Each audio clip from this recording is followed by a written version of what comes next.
Hello, this is my review in closing, I suppose. I'm retiring this particular machine for production work of my King Canada 10x16 wood lathe.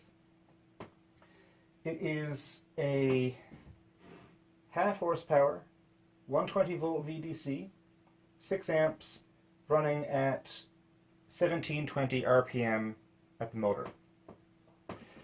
It has manual pulley adjust for variable speed, which gets annoying as sin when you're in the middle of doing a big project and you've got to change off the belts 4, 5, 6 times for different speed work.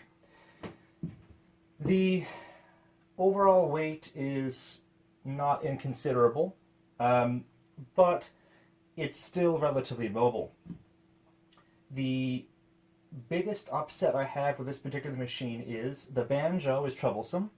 The actual handle had broken, and I was required to use the chuck adjust for trying my best to move it around. But as a matter of convenience, this happens to fit the gap in the threads. But it's harder than it has to be to move this around and adjust it properly, and getting up underneath to change the tension of the locking device, locking mechanism, is also harder than it has to be. It wiggles around and it's not terribly smooth unless you loosen it up a lot, which also slows things down. These little plastic stops that lock the tool rest in place are also pretty garbage. They strip out and the heads are terrible. For a $300 and change machine, I'm not that surprised though, all things considered. My biggest complaint is the bedways, while they appear to be perfectly parallel, there's a lot of slop in the tailstock. The tailstock mechanism here doesn't lock down properly, and despite adjusting the lock beneath, it tends to vibrate up when it's running, so I have to use a piece of wire to hold down the lock so that it doesn't slide up and I lose tension on the piece. Though the motor seems solid, the feet are relatively solid, they don't break too easily. The motor mechanism maintains tension, pull up to change the belts, put down the lock. That doesn't actually slide up very often. The bedways tend to rust pretty easily, even in a climate-controlled workshop, but that's not a terrible issue, it just requires a bit of maintenance. But it's really quite frustrating.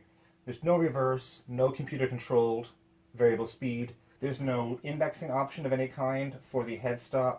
It's all number 2 Morse taper, which is convenient, but it's only meant to be a beginner lathe. I have to believe that. I'm going to keep it around.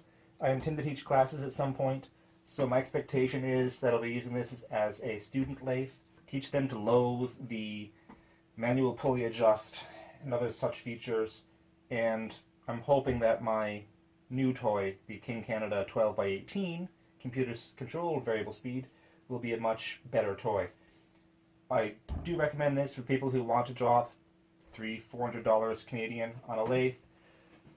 It has served me well for over 2 years, going on 3 I believe, but it's always time to grow up and change sometimes. My first machine, your mileage may vary, but it was worth the price, so it's also worth an upgrade.